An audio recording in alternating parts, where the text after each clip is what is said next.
আসসালামু আলাইকুম দর্শক, এইখানে দেখেন একটা বিষয়। এখানে যে গাঁথুনিটা করা হয়েছিল, সেই গাঁথুনিটা করার পরে বেশ কিছুদিন পরে প্লাস্টারটা করা হয়েছে। তো অনেকদিন পরে প্লাস্টার করার কারণে এখানে শ্যাওলা পড়ে গেছিল।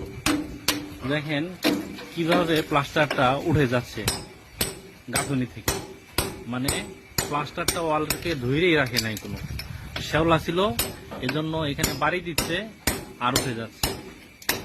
তো এখানে সচেতনতার বিষয় হচ্ছে যে আমরা যদি কয়েকদিন পরে প্লাস্টার করি, যদি শ্যাওলা থাকে তাহলে সেই শ্যাওলাটা যেন আমরা যে গুনার যে ব্রাশ আছে সেই ব্রাশ দিয়ে ভালো করে শ্যাওলা তুলে তারপরে এখানে আমরা প্লাস্টার করি। ধন্যবাদ সবাইকে। আসসালামু আলাইকুম।